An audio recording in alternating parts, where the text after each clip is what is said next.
Hi, I'm Lois. And I'm Stacey. And you're listening to Whose Girl Are You? Today, we're going to attempt to talk about our weird spaghetti brains. And I think I like the word attempt because we're not the super focused. We're staying on this topic and we have like a formula or format that we're following. Right. Because I want it to just be weird and organic. Yeah, I agree. And it's going to be typical. Like, we are never going to get through one topic without some weird rabbit trail. No, that's okay, though. I think it's literally going to mark it to be what it is. Yeah. I think it's literally going to be like, today we're going to talk about, or attempt to talk about music. Yeah. You know, and then we go into it and we see, you know, how much do we actually talk about music and what other stuff happens to just come up because our women's spaghetti brains that like make all these connections. Yeah. It's a lot of fun though. It is. It's totally. I told my pastor yesterday that I'm starting a podcast with a friend of mine from out west, and he was like, "What?" He's like, "I've been wanting to start a podcast for years." And I was just like, he's like, "I've never even heard you talk about it." And I'm like, "Yeah. Yeah. It's what I'm doing on my Friday mornings now." And he's like, yeah. So then he started talking about his podcast idea and what he wants to do. And he wants to interview local people and find out, like, you know, who are you and what do you do for work and how many kids do you have and whose boy are you? That's what he wants to know. He wants connection. Exactly. I mean, it really is kind of. Isn't that weird? Yeah. Everybody wants it. He's like, especially as the church gets bigger, to be able to know who's who and who are they really, like, more than like that's what their name is and that's what they look like. Because sometimes there's too many people. Part of my job is making connections at my church. So when someone new fills out like a thing for information, I'm the one that calls them or emails them, depending on if they said contact me, phone or email or whatever. And I'm the one that's reaching out to them. And then I'm trying to, like, I even go and like Facebook stalk people to see like if they have any mutual friends that I can like see a picture of them so that if I see them in church, I'll like know who they are. Cause I can't even sometimes put a face to that. I don't have any idea who these people are. Yeah. Other times I'm meeting new people and working really hard on name recognition stuff. Cool. It is my goal to know everyone's name in my church. And we have 500 people. Yeah. And someone even said the other day about they're shocked at how many people's names I do know. Right. I said, I work hard on this. And like, I write people's names down when I'm in a Bible study. Usually I forgot to do it on Wednesday when we started a new study, but I had taught the leader to do this too. She had seen me do it in the past. And she's like, that's a really good idea to like remember everyone's names. And so I forgot to do it. I said, can you send me a picture of that paper? Because I want all of those names there, because if I right away at the beginning, because I heard them introduce themselves, now I need to read it. And now I need to do my name recognition exercises where I tag them on with, like, there was this girl, Michelle. I could not remember her name for the life of me. I don't have any close friends named Michelle. If I do, Lord forgive me, because I can't remember. No, Michelle, forgive me. Yeah, Michelle, forgive me. So when I met this lady at the church and I had asked her, like, what's your name? And she told me, we introduced ourselves. And then I asked her again the next week. And then I asked her again the next week. And I said, I promise you right now, if you tell me your name one more time, I will not forget it. Because I'm so embarrassed about asking 4 times. Yeah. And so she said, Michelle. And I said, okay, Obama. And she just died laughing. Yeah. I said, I have to do something that I remember. And the minute that I said Obama and looked at her and said Obama, I never struggled with her name again. And it's like the dumbest stuff, right? Like I can, as long as there's some visual in my weird, twisty brain. Yes. Oh, that's so funny. That will recall that. Yes. I'm fine. I have the same thing. I love when there's multiple people with the same name. Like we have like a lot of Davids, and it's so great. I'm like, another David. I'm like, and I literally pictured the other Davids and just add him to my David group. It's brilliant. Yeah. My brain working on memorization, words and groupings of things. My youngest son is going to go through confirmation this summer. Same. Yeah. My youngest son is going through confirmation as well. Yeah. Cool. So Cash is working on his catechism. Yeah. And going through that with him, I group things in categories, and I can hear it then when I want to memorize it, because I'm memorizing it with him, which is a different, I don't know if I'll put this in here or not, but we'll see. We've changed congregations in the last couple of years, and they use a different translation of the catechism. Isn't that? And yeah. It's just a little bit different. I refuse to memorize another version. Oh, I love it. I love it. I'm going through, we're done with commandments, creeds, working on the petitions. I think we're on like maybe 4th petition or something. So the bulk of it's already done. The rest of it's, pretty short stuff. So I'm super excited to learn. That stumbles me though. Like even I know.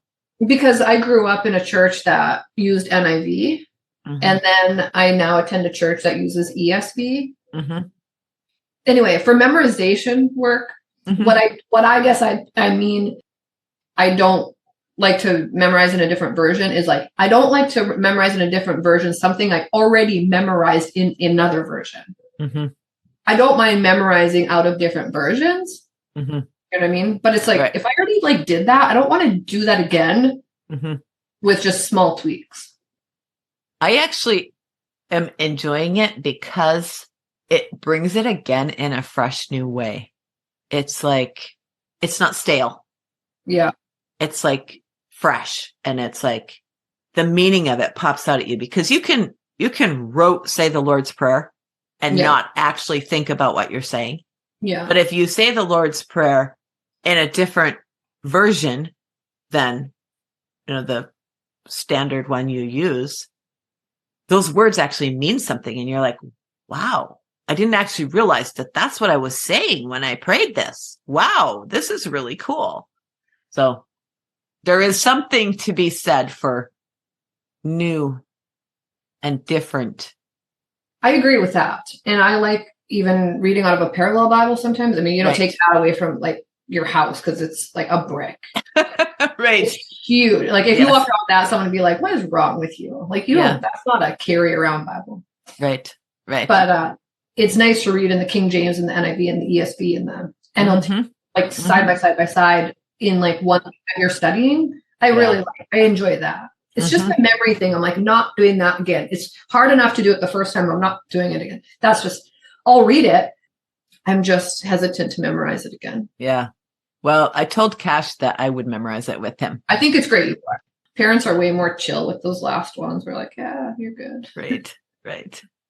We switched banks in October, and we have yet to close down our old bank accounts. We both have money just sitting in them, which I keep forgetting about. It's not much in there. It's because we, how you switch over and then you still leave money in case like whatever you forget about. Oh yeah, I got to switch that over. And pretty soon it's like nothing's come out of there in months. So now you know you're safe. Yeah. And then we forgot about it. And every time we think about it, he's like, well, we should go to the bank today. I'm like, it's Martin Luther King Day. Yeah. Some holiday that the bank is closed. Right. That's not really a holiday.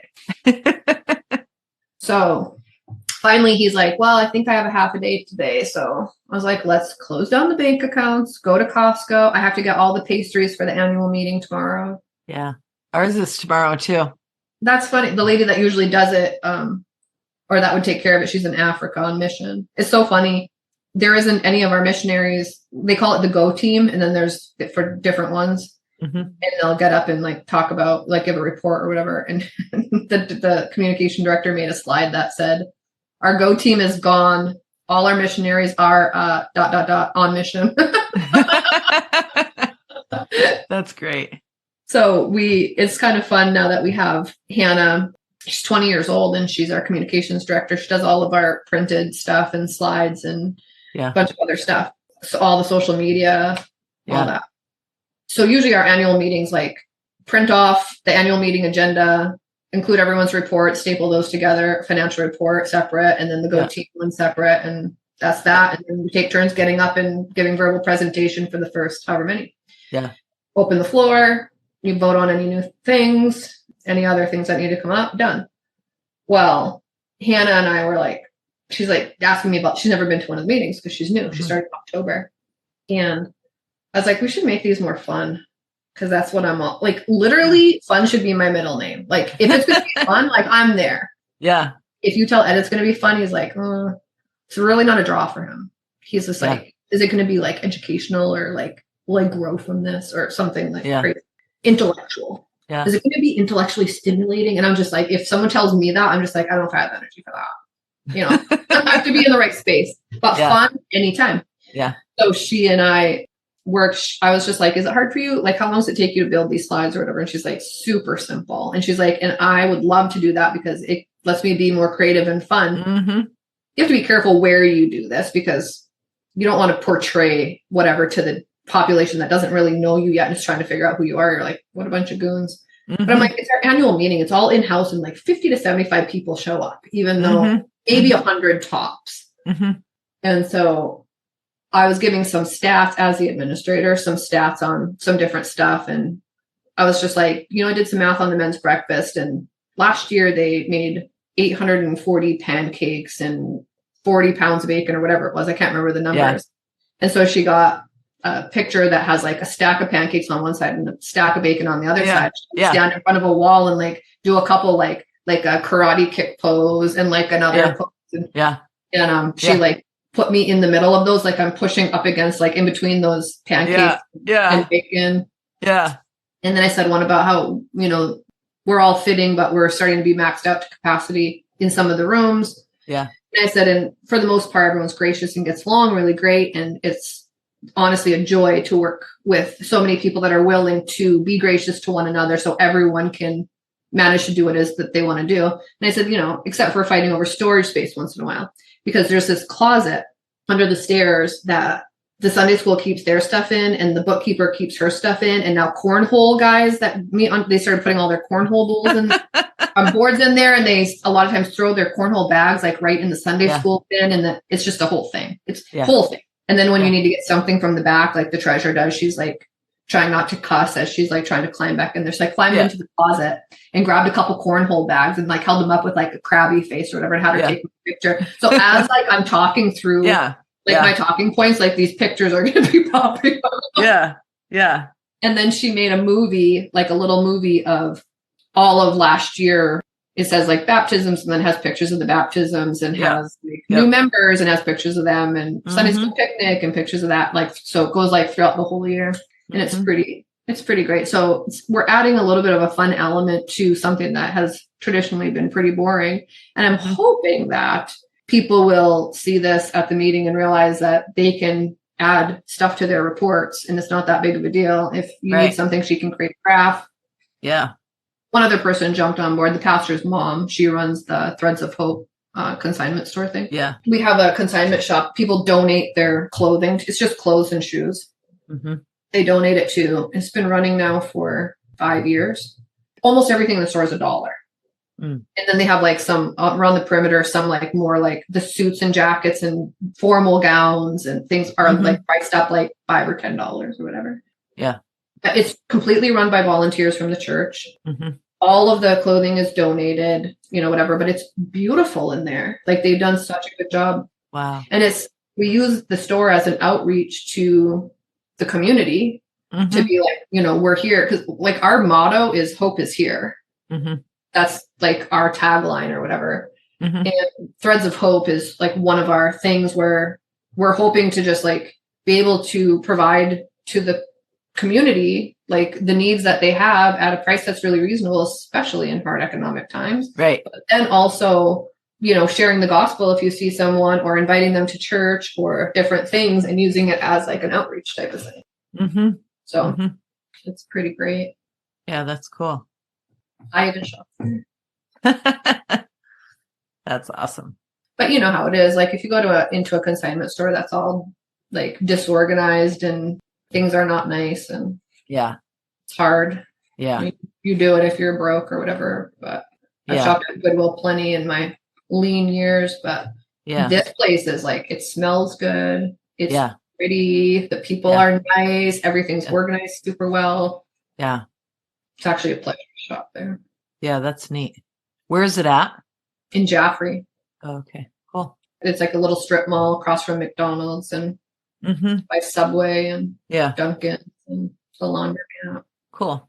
Yeah, right there. That's awesome. Yeah. Did you have to do stuff for your annual meeting? Who is like works at your church? Is it just Jason? Or is there a secretary or?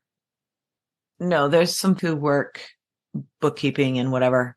And I have started working there on, like, there was these tasks that Pastor Jason was doing, but they weren't really in his job description. Yeah. So I started doing those things just on a volunteer basis.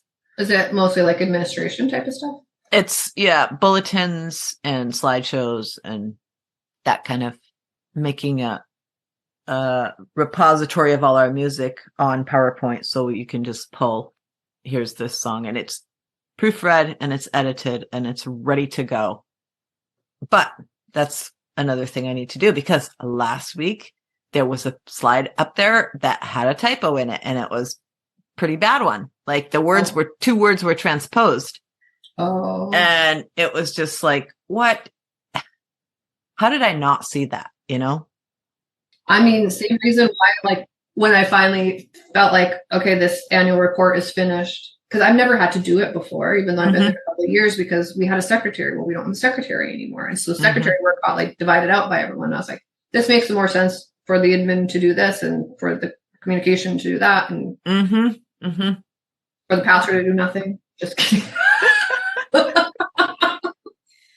I get the final, like I look at it and proof it and format it and whatever. And I'm like, it's good.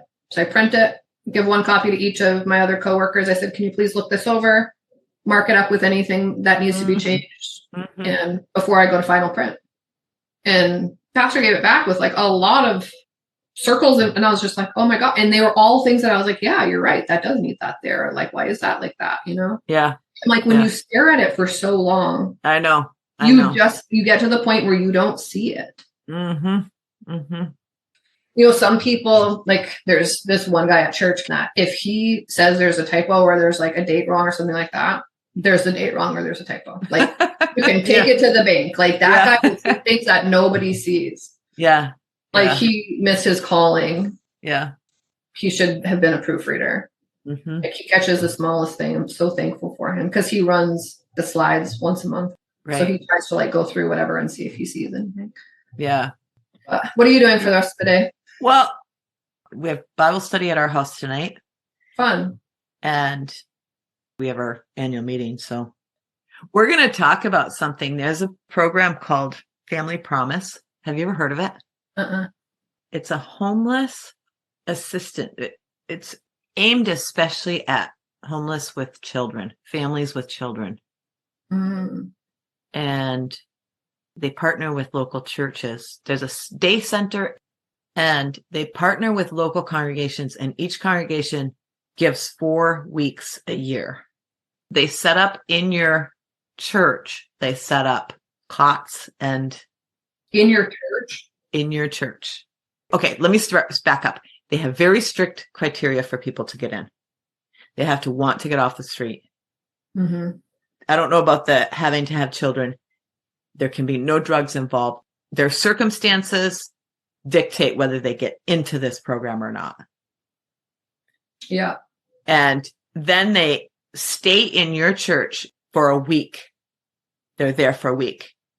Your congregation brings food or feeds them supper and has a kind of a to-go breakfast, like a grab-and-go breakfast and a lunch, like a bag lunch.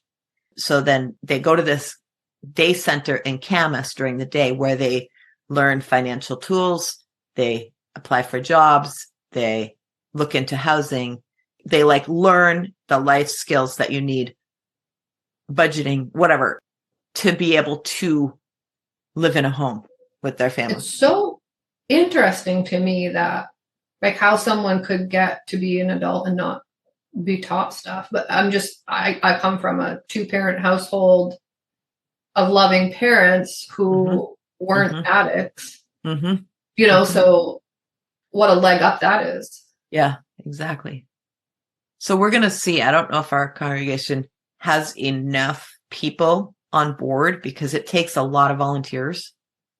You sign a 1-year contract, which means you're committed to either 3 or 4 weeks. I don't remember which it is.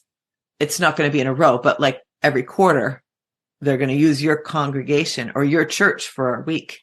You're going to have to provide meals. You have to have people there.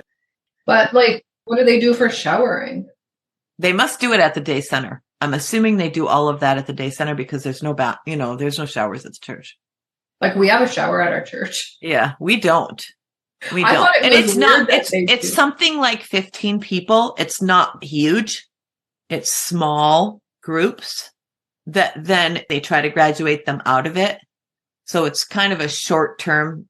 That sounds interesting. I mean, in your area, there's a need. It's nationwide. I know, It's a but nationwide. I feel like we don't have that many homeless people here. It's too cold. That's possible. We have a lot. I mean, here. maybe we do, and I'm just like turning a blind eye to it. Right. No, I think you'd see it. You can't miss it. No, it's super like one guy that's always at Walmart. He's been there for I don't know how many months, but he's wicked drugged out. Yeah. So we'll see. I don't know if it's, and I don't know if it's something the congregation is going to want to do, Right. because it's a huge commitment. And like, what if you start this? And what I think would be the other thing you can do if you don't have a sanctuary or a church building that works well, it would work well. It would work better if you had a place with classrooms where you could fold up the table and give each family an actual room. Yeah, you guys don't really have classrooms, huh? No, we have the nursery, and the nursery has another little room off the back of it, but you got to walk through this room to get to that room. And then they have like cots and stuff that they bring in, probably room dividers, but still it's like not at all private. It's not ideal. Yeah. No. But the other thing we could do, and it might be a good dip our toe in the water, is you can partner with another church that has this facility, but they don't have enough volunteers. That's probably a really great first step, honestly. That's what I'm thinking, is to go there to say, we'll provide dinners 4 days of the week that you serve. So you guys only have to worry about the 3 days. We'll bring dinners and the breakfasts and the sack lunches, and, we'll come and hang out there 2 of the evenings or whatever. Because apparently it's not a lot. You do have interaction with the people in the program, but it's not hours of it, where they come back from the day center, something like 5:00, like dinner time-ish. They come back from the day center, they eat, and then they said, they eat and hang out and visit and stuff till about 8 or 8:30, and then they go off to their room, and you're just around in case they have a need. Yeah. But you do need 2 people to stay there at the church night shift for that week. So you're going to rotate. That's like, if you have 2 people, they said they usually do something like, they have somebody go there and do the dinner, and then they're there till like 9 p.m. or something. And then somebody else goes there at 9 and stays till they leave in the morning. However, they break up the shifts. That's an interesting concept for sure. Yeah. Yeah. I mean, it's not a bad idea, like using what's available. I mean, we call it sanctuary. Right. There's a group going to Africa. And I don't know, I can't remember if they're leaving today or tomorrow, but they're waiting for some tracks to come in, which came in. Yeah. But I don't work today. Oh, and okay. The other staff, I don't know if they're going to be there or not. I heard them talking about, depending on weather, and we got freezing rain last night. And then we got about, I don't know if it was like 7 inches of snow on top of it overnight. Oh, no. My husband went to snowblowed and went to work this morning, but yeah, they had talked about working from home if that was the case, because the one girl lives in Massachusetts and has a little bit more of a drive and different things. And it's kind of a great time that we live in, where there's a lot of work that you can do from home. Right. I love that. Mm-hmm. There's a lot of work that I have to be there to do. Right. But there's a lot of work I can do from home as well. So yeah. So our pastors at our church started doing a book of the month at church. And we had this little shelf and they prop the book up there, and the pastor, like, they take turns and then they'll write a little bio of like why they liked it and why they're recommending that book. And then they put the QR code there so you can scan it and go straight to buy. And you buy your own books. Like, we don't provide them or anything like that. It's just like, this is what the pastors are reading. If you're interested. Yeah. Yeah. You know, a good idea. Yep. So that's why I'm reading You're Only Human, because that's the book of the month at church right now. Okay. So I was like, what is it about? Not that I read all the books of the month, but I have the privilege of being able to work with the pastors. So I'm always like, what is this book about? And sometimes they tell me, and I'm like, not really interested. This time it was You're Only Human. I said, what's that about? And it's like about our finitude in comparison to God's sovereignty, and how, I think I posted a little thing on my Facebook about it yesterday, actually, that we don't need to be asking for forgiveness for all the things that we haven't done or measured up to. We need to ask for forgiveness that we even thought we could in the first place. Yeah, there you go. Yeah. Because where are we saying we're God? Are we saying that we are the ones in control here? So that's the premise of the book, is you're remembering why you're doing what you're doing, and remembering that ultimately, we do what we're called to do, but the results are up to the Lord. He grows the fruit. He changes the heart of a man. And not that we can't take that on. And the minute we start taking that on ourselves as our responsibility, we've stepped out of line. That's a false God. Yeah, now we need to ask for forgiveness. So yeah, but it's something we need to remember, especially for people like me that are very task oriented. Right. I really do like that book. I don't know if you want to jump. I just finished the first chapter, so I'm not sure if you're interested in reading that book, but it's good. Right. Okay. What's it called? You're Only Human by Kapik with a K. Okay. Kelly Kapik. Yeah. It's how your limits reflect God's design and why that's good news. If you're going to read it anyway, if I look it up and say, yeah, that looks like a good one, then I will read it or listen to it. Yeah, read it or listen to it. And then I can just let you know next week. Yeah, I'm in the middle of it or started it or whatever. Right. I don't read a lot, though. It's the bulk of the reading that I do is scripture, if I'm going to read. Same. Same. Yeah, because I don't know. Well, we only have so much time. I know. So where are you going to spend it? Yeah. And who are you going to spend it with? And all of those questions. So I get that. That's why, I've been reading Lamentations, super uplifting. I'm in Ezekiel. It's not much better. Yeah. What in the world, hey? Yeah. So are you like studying it just chapter by verse type of thing, or? I'm just reading it. You're just reading it. Yeah. Yeah. I'm in a little bit of study, but not deeply.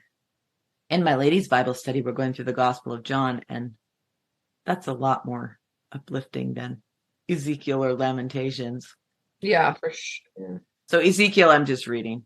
I'm just going through. I started at the beginning, and I'm going through again all the way through, because I tend to not necessarily always read some of those more difficult books. I would much rather read Romans or John or, Galatians or something than Amos or Ezekiel or Lamentations. But they're God's word, and I'm like, those poor minor prophets get such a bad rap. Everyone's just like, go away. Just like we did back in the day when they existed, right? Yeah. Everyone's like, go away, you bearer of bad news. You're such a downer.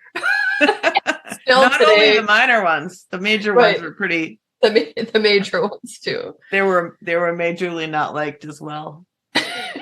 I can tell you offhand, like I don't have a memory for some things, and then I have a memory for other things, and I still haven't figured out how my brain works, why it remembers some things and then completely dismisses other things. But I think I could probably tell you the books that we've done, because it didn't start that long ago either. Okay. But have you read Gentle and Lowly? No. It's my pastor's favorite book, and it was funny because a few years ago I was looking for a book to read. Or maybe it was only like 2 years ago. I was looking for a book to read, and I said, do you have any recommendations? He pulled it off his shelf and said, this is my favorite book right now. So I took it and started reading it, and I read the whole thing and I brought it back. There were some really good nuggets in there.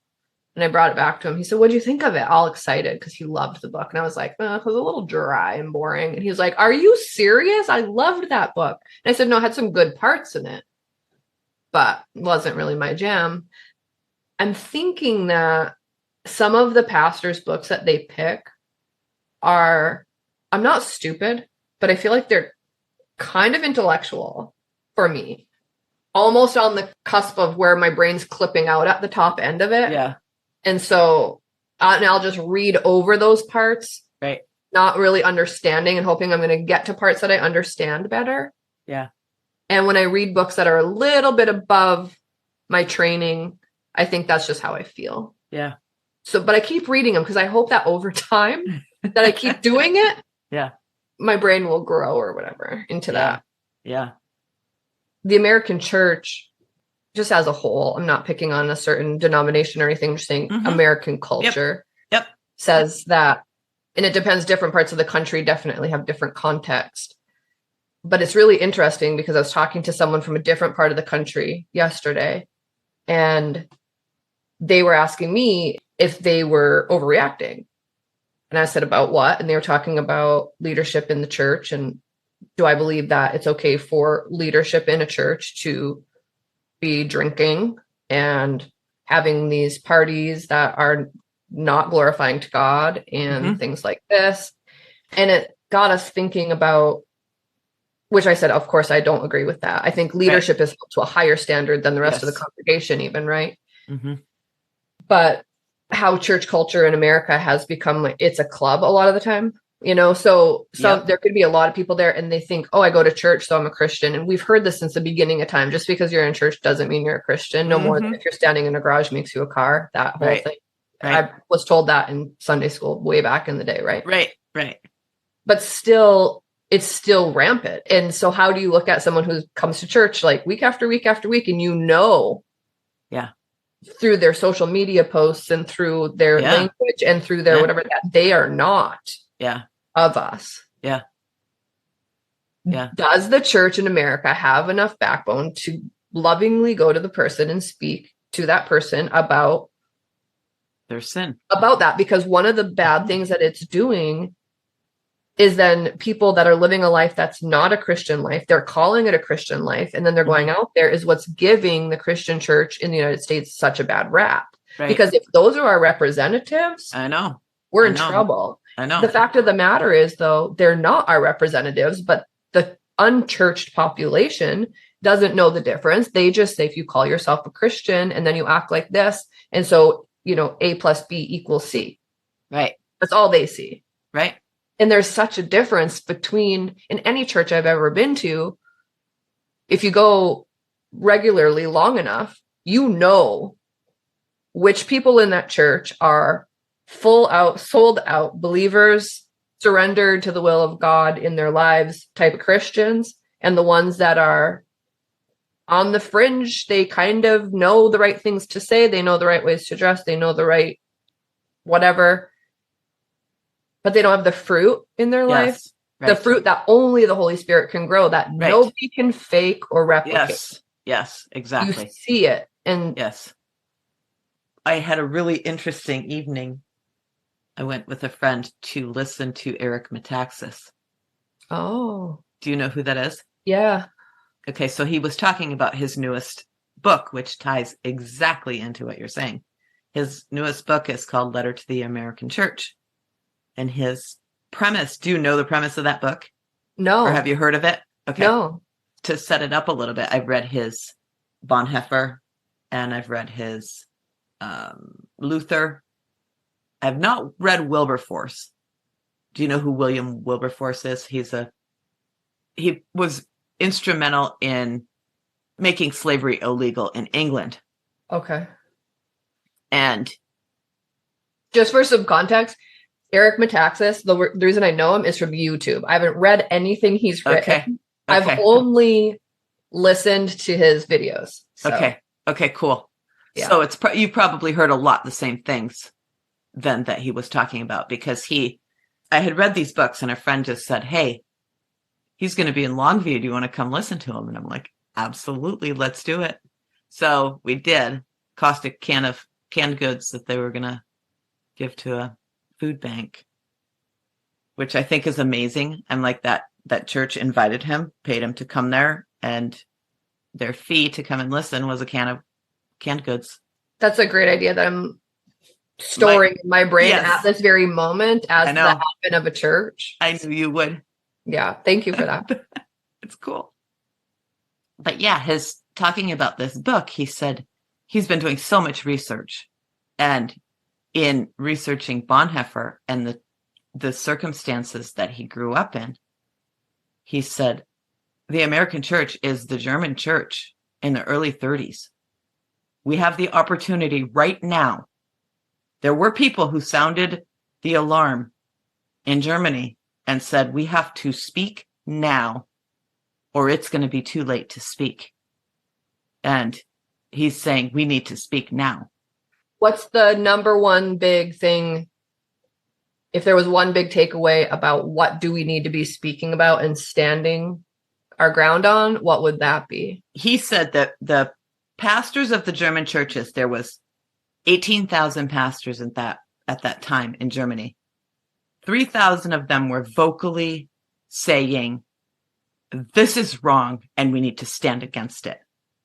The other side, there were 3,000 who were like, oh, it's, not so bad. They were like kind of more supporters of the Nazi regime. There were 12,000 in the middle who were like, the church does not need to be involved in politics. We don't need to say anything. We preach the gospel. That's our job. Everything else is not our business. And he said, those are the 12,000 we need to talk to, because we have an enormous group of those in America today are like, you know what? I don't want an abortion, but if you want one, you can have one. I believe homosexuality is a sin, but if you want to be one, that's okay. Gay marriage is marriage. A man, if they think that they're a woman, then they can be a woman. That's okay. I think that God made me a female, but if you want to think that you're a female and you're not, that's okay. And he said, church has to stop being like live and let live. Yes. That's exactly the takeaway. Wow. The takeaway is we need to speak the truth. And he said there's a lot of people out there who are not Christians who it's not a religious thing. It's like a scientific thing as far as like transgender. Like, that's crazy talk. Like, you can't be a man and say that you're a woman. That's insanity. That's not, you don't even have to talk about God creating male or female. You can just say you were born male or female, and male means that you have these body parts and female means you have these body parts and hormones and whatever that go along with them. But you can't just say, I'm going to change that. I never thought in a million years that society would ever have gotten to the point where it is now. And I remember hearing years ago the argument about truth is relative. Mm-hmm. And people saying how big of a deal this is. Yeah. And at the time I was like shrugged because I was too young to understand what the big deal was about that. Right. But that was the root of it. Yeah. So when it becomes that your truth is your truth, sure. Yeah. Then there is no truth. Nope. Then like, what's the definition of truth? There is none. There's no absolute. That's what makes me, and I love that Jesus calls himself the truth. Yes, absolutely. Absolutely. I am the way, the truth, and the life. Yeah. And I've heard that a bunch of times too, but in current society, it means even more now. Yes. It's more important. It's way more important because people are saying, well, what's the truth?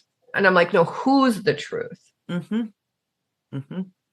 And he said this long before any of us saw our whole people group turn into thoughtless. Yeah.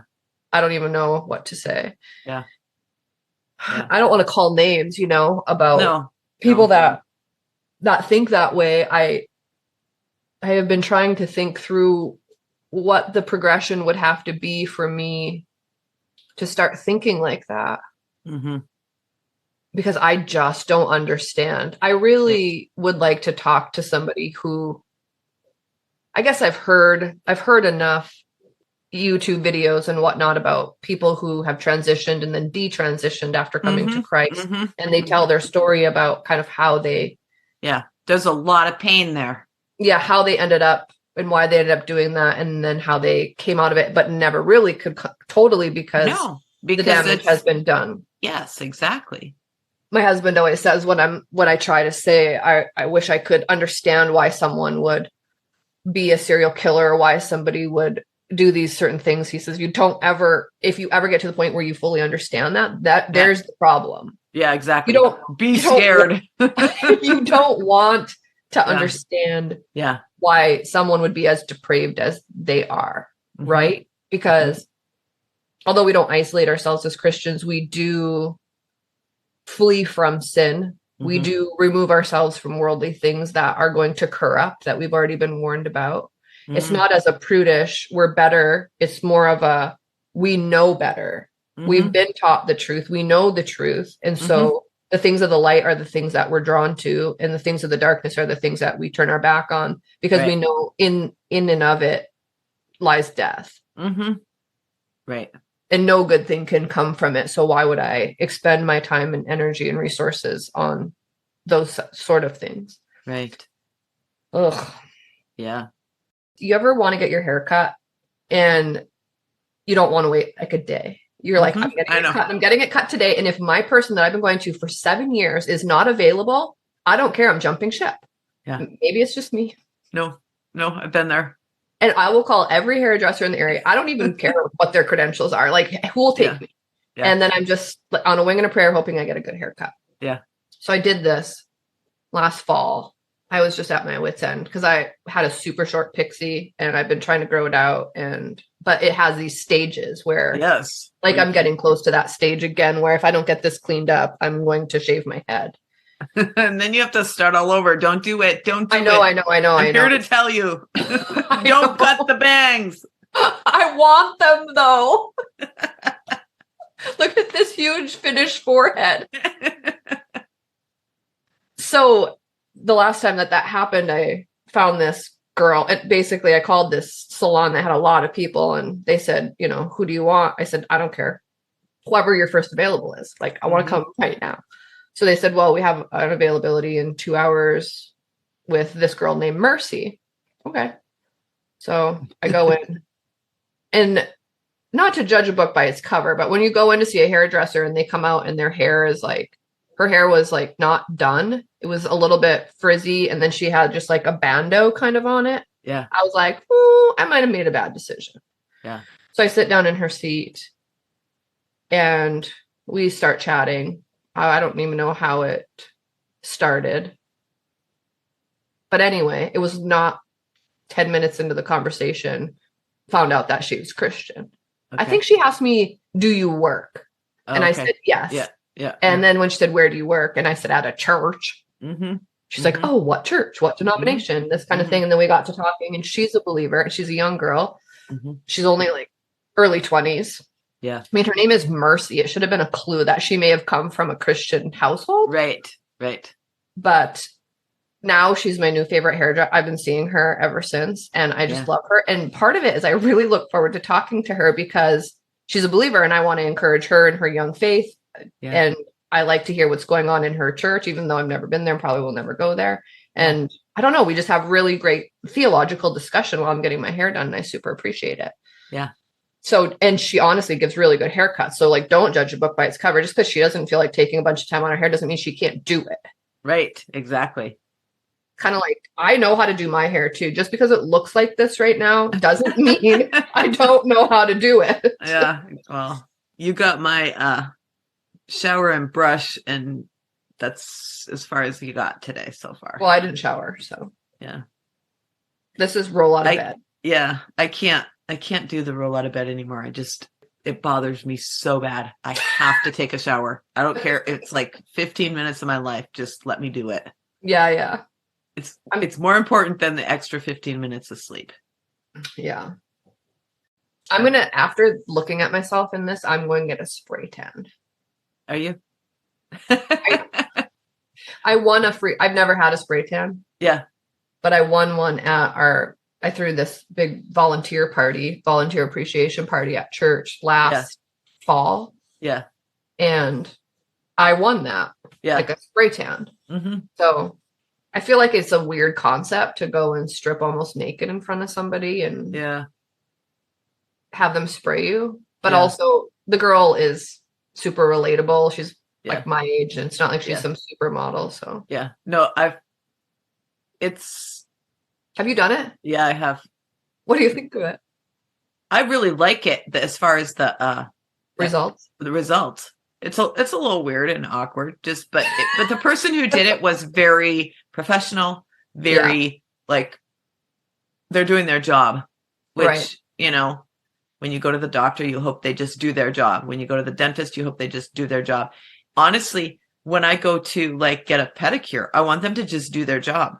You know, I even feel the same way about a hairdresser. So I'm like, you don't want to have a conversation? Not always. Sometimes I do. It's super weird because sometimes I want to just like close my eyes and like just sit there and like not have any social obligation at all. I get that. It depends. It depends on the day. You know, some days it's probably if it's been a busier time or whatever. I love my massage therapist. She's so good, but we're both a couple of chatty Cathys. And so we tend to get just into stuff. And there's been a few times where I'm going there and I don't know if I've been doing too much peopling, even for an extrovert. We all have our limits. Mm-hmm. And I'll walk in and be like, I think I'm going to just sleep through this. Mm-hmm. She's like, go for it. And she'll just be quiet. Mm-hmm. And then of course I usually initiate some conversation before it's all said and done, but I also go there for 90 minutes once a month. So, so I get that. Most of the time I'm chatty, but I have times even at the hairdresser, especially when they're blow drying my hair. Oh, I just close my eyes. I've had fallen asleep. Yes. Sitting up during getting my hair blow dried once. Yeah. That's crazy.